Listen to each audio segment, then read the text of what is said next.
Assalamualaikum warahmatullahi wabarakatuh. Saya Cindy Patikasari dari Ekis 4C. Tujuan dari pembuatan video ini untuk memenuhi mata kuliah akhir aspek hukum ekonomi, di mana di sini saya akan menjelaskan sedikit mengenai hukum perdagangan internasional. Dalam hukum perdagangan internasional itu adalah sekumpulan aturan yang mengatur hubungan-hubungan komersial yang sifatnya perdata. Aturan-aturan hukum tersebut mengatur transaksi-transaksi yang berbeda negara. Adapun pengertian hukum perdagangan internasional, yaitu perdagangan internasional adalah perdagangan yang dilakukan antar negara atau pemerintah negara dengan negara lain yang menjalani suatu hubungan perdagangan yang sesuai dengan kesepakatan antar kedua belah pihak yang melalui perdagangan internasional tersebut. Perdagangan internasional adalah perdagangan yang dilakukan oleh penduduk suatu negara dengan penduduk negara lain atas dasar kesepakatan bersama. Penduduk yang dimaksud dengan dapat berupa antar perseorangan, individu atau individual, antara individu dan pemerintah suatu negara, atau pemerintah suatu negara dengan pemerintah lain, di mana perdagangan internasional adalah proses tukar menukar yang didasarkan atas kehendak sukarela dari masing-masing negara. Adapun motifnya adalah memperoleh manfaat perdagangan atau gain of trade. Perdagangan merupakan kegiatan ekonomi yang sangat penting saat ini, maka tidak ada negara-negara di dunia yang tidak terlibat di dalam perdagangan, baik perdagangan antar regional, antar kawasan maupun antar negara. Adapun asas hukum perdagangan internasional, di mana dalam kegiatan perdagangan internasional dikenal istilah kontrak dagang. Pembuatan kontrak dagang internasional didasarkan pada asas-asas hukum. Dengan demikian, maka tanpa ada pihak yang dirugikan, aturan pembuatan kontrak dagang ini juga ada dalam hukum dagang internasional. Perlu diketahui asas-asas dalam kontrak dagang, khususnya untuk melindungi hak dan kewajiban baik penjual maupun pembeli. Asas hukum perdagangan internasional itu ada 4. Yang pertama itu asas kebebasan kontrak, dan yang kedua pengakuan atas kebiasaan serta praktik perdagangan antara negara atau perdagangan internasional. Dan yang ketiga asas iktikat baik serta transaksi yang jujur. Dan yang keempat asas bisa dibatalkan kontrak saat terjadi kesenjangan yang lebar antara hak serta kewajiban pihak-pihak yang ada dalam kontrak. Adapun tujuan hukum perdagangan internasional, yang pertama itu perlindungan kegiatan perdagangan yang menjadi satu-satunya cara membangun ekonomi suatu negara, dan yang kedua mencapai perdagangan internasional yang stabil, dan yang ketiga menghindari kebijakan dan praktik perdagangan nasional yang merugikan negara lain, dan yang keempat meningkatkan volume perdagangan dunia, dan yang kelima menciptakan perdagangan yang menguntungkan bagi pembangunan ekonomi setiap negara, dan yang keenam meningkatkan standar hidup manusia, memberikan lebih banyak peluang lapangan kerja, dan yang kedelapan mengembangkan sistem dagang multilateral yang menciptakan kebijakan perdagangan yang adil dan terbuka bagi semua orang, bagi semua negara, dan yang kesembilan meningkatkan pemanfaatan dalam pemakaian sumber kekayaan dunia sehingga bisa meningkatkan transaksi jual beli. Adapun ruang lingkup hukum perdagangan internasional, di mana hukum perdagangan internasional merupakan bidang hukum yang berkembang cepat. Ruang lingkup bidang hukum ini cukup luas. Hubungan dagang yang sifatnya lintas batas dapat mencakup banyak jenisnya, dari bentuknya yang sederhana, yaitu dari barter, jual beli barang atau komoditas, sehingga hubungan yang atau transaksi dagang atau yang kompleksnya hubungan atau transaksi dagang internasional ini paling tidak disebabkan oleh adanya jasa teknologi atau khususnya teknologi informasi, sehingga transaksi dagang semakin berlangsung cepat.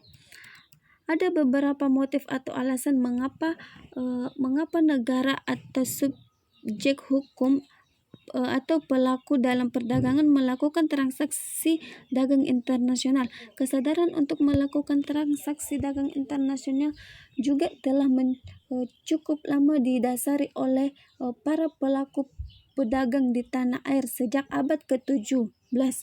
Salah satunya adalah Aman Nagappa, kepala suku Bugis di mana kepala suku Bugis yang sadar akan pentingnya dagang atau pelayaran bagi kesejahteraan sukunya.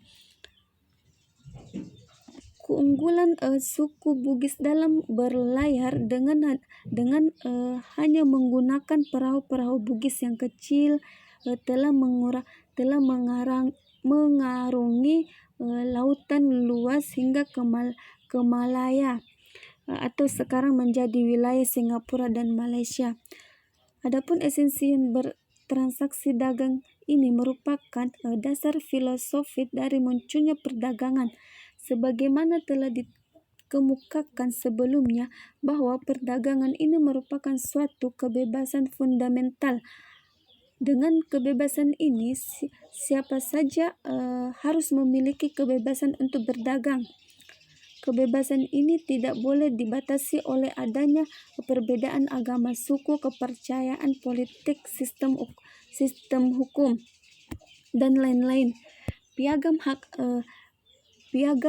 dan kewajiban negara itu mengakui bahwa setiap negara memiliki hak untuk melakukan perdagangan internasional.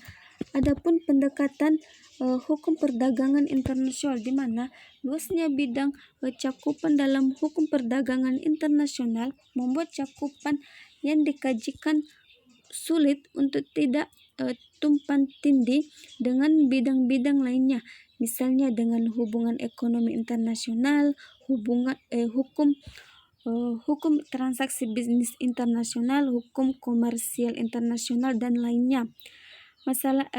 Masalahnya adalah di mana letak atau garis batas di antara hukum perdagangan dengan bidang-bidang hukum lain, khususnya hukum ekonomi internasional. Sementara itu, terdapat pendekatan yang ditempuh untuk membedakan kedua bidang hukum ini adalah dengan melihat subjek hukum yang tunduk kepada kedua bidang hukum tersebut. Hukum ekonomi internasional telah banyak mengatur subjek hukum yang bersifat publik, sedangkan hukum perdagangan internasional itu lebih menekankan kepada hubungan-hubungan hukum yang dilakukan oleh badan hukum privat. Adapun prinsip dasar hukum perdagangan internasional. Yang pertama itu prinsip dasar kebebasan kontrak, di mana prinsip kebebasan kontrak sebenarnya merupakan prinsip universal dalam hukum perdagangan internasional. Setiap sistem hukum dalam hukum dagang mengakui kebebasan para pihak untuk membuat kontrak-kontrak dagang atau internasional. Dan yang kedua, prinsip dasar Pacta Sunt Servanda, di mana prinsip Pacta Sunt Servanda itu adalah prinsip yang mensyaratkan bahwa kesepakatan atau kontrak yang telah ditandatangani harus dilaksanakan dengan sebaik-baiknya atau dengan iktikat baik. Prinsip ini berlaku secara universal. Adapun prinsip dasar penyelesaian sengketa melalui arbitrase, itu di mana dalam perdagangan internasional adalah merupakan forum penyelesaian sengketa yang umum digunakan. Klausul arbitras itu sudah semakin banyak dicantumkan dalam kontrak-kontrak dagang. Adapun prinsip dasar kebebasan komunikasi atau navigasi, di mana di samping tiga prinsip dasar tersebut, prinsip dasarnya yang relevan dengan prinsip dasar yang dikenal dalam hukum ekonomi internasional, yaitu prinsip kebebasan untuk berkomunikasi atau dalam pengertian luas termasuk di dalamnya kebebasan bernavigasi. Komunikasi atau navigasi adalah kebebasan para pihak untuk berkomunikasi untuk keperluannya berdagang dengan siapapun, juga dengan melakukan berbagai sarana navigasi atau komunikasi, baik darat, laut, ataupun udara, atau melalui media sarana elektronik. Kebebasan ekonomi ini bersifat sangat esensial bagi terlaksananya perdagangan internasional. Dalam komunikasi untuk maksud berdagang ini, kebebasan para pihak tidak boleh dibatasi oleh sistem ekonomi, politik, atau sistem hukum. Adapun kelemahan hukum perdagangan internasional, di mana hukum yang pertama, hukum perdagangan internasional sebagai besar bersifat pragmatis dan permisif. Hal ini mengakibatkan aturan-aturan hukum perdagangan internasional kurang objektif di dalam memaksakan negara-negara untuk tunduk pada hukum. Dalam kenyataannya, negara-negara yang memiliki kekuatan politis dan ekonomi memanfaatkan perdagangan sebagai sarana kebijakan politisnya. Dan yang kedua itu, aturan-aturan hukum perdagangan internasional bersifat mendamaikan atau persuasif atau tidak memaksa. Kelemahan ini sekaligus juga merupakan kekuatan bagi perkembangan hukum perdagangan internasional yang menyebabkan atau memungkinkan perdagangan hukum ini di tengah krisisnya. Meskipun adanya tujuan dalam hubungan dalam hukum perdagangan internasional tersebut di atas bagus, namun hukum perdagangan internasional ini masih memiliki cukup banyak kelemahan. Kelemahan tersebut dapat ditemui dalam bidang-bidang hukum lain. Adapun perkembangan hukum perdagangan internasional, di mana hukum perdagangan internasional ini telah ada sejak lahirnya negara dalam arti modern. Sejak saat itu, hukum perdagangan internasional telah mengalami perkembangan yang cukup pesat sesuai dengan perkembangan hubungan-hubungan perdagangan. Dilihat dari perkembangan sumber hukumnya atau dalam arti material, perkembangan hukum perdagangan internasional dapat dikelompokkan ke dalam 3 tahap. Yang pertama itu hukum perdagangan internasional dalam masa awal pertumbuhan, dan yang kedua hukum perdagangan internasional yang dicantumkan dalam hukum nasional, dan yang ketiga lahirnya aturan-aturan hukum perdagangan internasional dan munculnya lembaga-lembaga internasional yang mengurusi perdagangan internasional. Mungkin hanya itu yang saya jelaskan, kurang lebihnya mohon dimaafkan. Assalamualaikum warahmatullahi wabarakatuh.